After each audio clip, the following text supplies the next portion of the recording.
Hi guys, this is Daryl and welcome to Sci-Fi Odyssey. Today let's explore a question I hear a lot of sci-fi fans ask. Why aren't modern sci-fi books as optimistic as they used to be?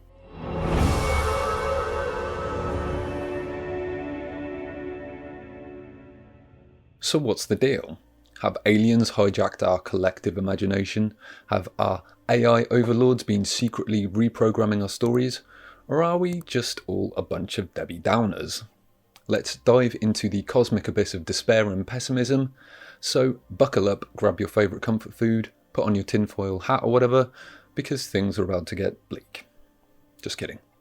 Maybe. To understand this, let's take a quick trip back to the golden age of science fiction, which is generally agreed to be from the 1930s to the 1950s, an era that was marked with a sense of wonder and excitement about the future. Authors like Isaac Asimov, Arthur C. Clarke and Robert Heinlein envisioned worlds where technology was a driving force for good, and humans bravely ventured into the cosmos, making incredible discoveries along the way. You can see this in classic sci-fi like The City and the Stars by Arthur C. Clarke, The Stars My Destination by Alfred Bester, and The Space Merchants by Frederick Pohl and C.M. Cornbluth. When you compare these to a few modern works such as The Road by Cormac McCarthy, Never Let Me Go by Kazuo Ishiguro, and Station 11 by Emily St. John Mandel, the shift in tone is clear to see. So what happened? Why did our sci-fi tales become more dystopian and cynical? There are a few key factors here that I believe have influenced this shift. First, let's talk about real-world events. The 20th century saw some pretty dark moments in human history. World Wars I and II, the rise of communism and the Cold War, the Vietnam War, China's Cultural Revolution, and the growing awareness of environmental issues have all played a profound impact on humanity's collective psyche. The fallout from these historical markers has made their way into the pages of sci-fi literature as authors explore the potential consequences of our actions and the darker side of technological advancements. The Cold War, for instance, created a sense of global paranoia, with the constant threat of nuclear annihilation looming over humanity. The Vietnam War exposed the devastating consequences of armed conflict and the often morally ambiguous nature of international politics. And the growing awareness of environmental issues like climate change and biodiversity loss and pollution have forced us to confront the potential consequences of our own industrialized civilization. The space race also had a significant impact on sci-fi literature. During its height in the 1950s and 60s, there was a surge of interest in space exploration and the possibilities of human expansion into the cosmos. This fascination was reflected in the sci-fi literature of the time, which often depicted a future filled with space travel, colonization of other planets, and encounters with alien life. Classic works from this era, like Robert Heinlein's The Moon is a Harsh Mistress or Arthur C. Clarke's 2001 A Space Odyssey, captured the public's imagination and optimism about the future of space exploration. Many of these stories focused on the technological achievements and the spirit of adventure that defined the space race, inspiring generations of readers and future scientists. However, as the space race came to an end in the late 1960s and 70s, the public's interest in space exploration began to wane. The US and the Soviet Union shifted their focus toward other global issues like the economy and the environment, and space exploration was no longer a top priority. You could argue this shift in focus was reflected in the sci-fi literature of the time. The end of the space race marked a turning point for sci-fi literature as authors began to explore new themes and ideas in what's known as the new wave of sci-fi. Many writers started to question the optimistic visions of space exploration and technological progress that had dominated the genre throughout the Golden Age. The New Wave movement brought a more literary and experimental approach to sci-fi, moving away from the arguably simpler, more optimistic stories of the past. This allowed writers to delve into the darkest corners of human nature and challenge societal norms. Authors like Philip K. Dick, Ursula Le Guin, and J. G. Ballard sought to dissect human nature and our relationship with technology, often using dystopian settings to underscore their points. Enter the digital revolution, postmodernism, and the democratization of information. The rise of the internet and the rapid pace of technological change have created a world that's both exciting and, at times, frightening.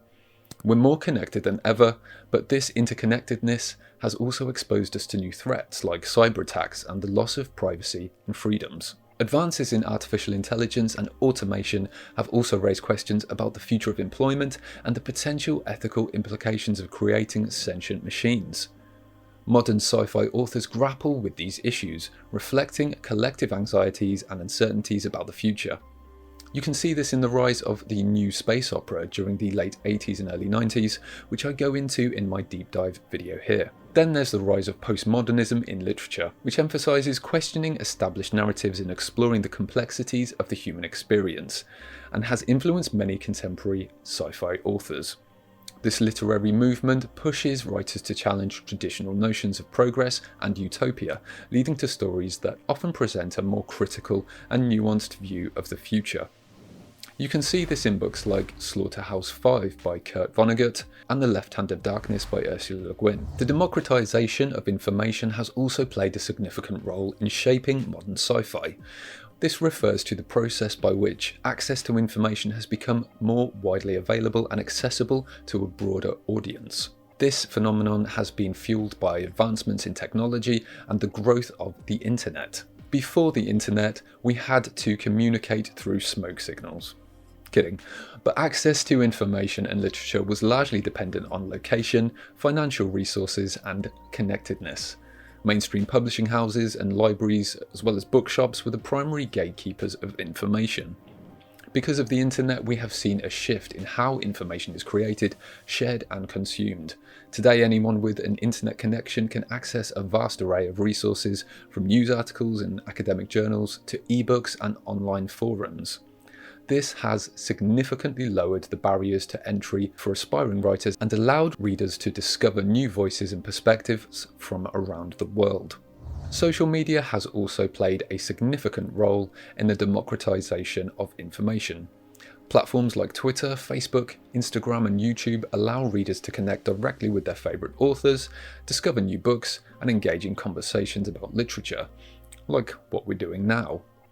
These platforms enable authors, like me, to build a following and promote their work, even if they haven't been picked up by traditional publishers. Another key factor is the influence of film and television.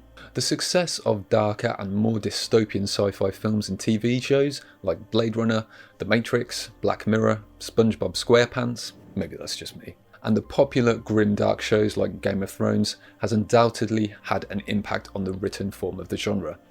These stories, which emphasize the darker aspects of human nature and technology, have resonated with audience and inspired authors to explore similar themes in their own works. You just have to look at the extreme changing tone of long-running sci-fi shows like the Star Trek franchise.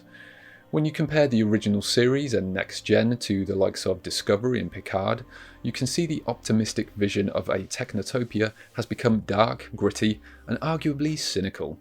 Other contributing factors to the shift in tone in modern sci-fi literature include the general cultural shift towards more complex and morally ambiguous storytelling. Across various forms of media, from books to video games, we've seen a growing appetite for stories that explore the grey areas of human nature and the complexities of our world. This has influenced sci-fi authors to delve deeper into these themes, moving away from the clear-cut heroes and villains of the past. Advances in our understanding of science and technology have opened new realms of possibilities for sci-fi authors. As we learn more about the universe and how irrelevant we are in it, artificial intelligence, genetic engineering, and other cutting-edge fields, writers are inspired to imagine the potential and potential dangers of these breakthroughs. These have led to stories that explore both the awe-inspiring and the cautionary aspects of technological progress. Then there are 21st century events to consider, which have taken place and continue to do so around us. Aside from climate change, the rise of the internet and social media, the consequences of which have yet to play out, concerns around global terrorism, surveillance, freedoms, and privacy have become more prevalent, not to mention the invasion of the Kardashians, which, if you ask me, are eerily similar to Star Trek's Cardassians in more than just name.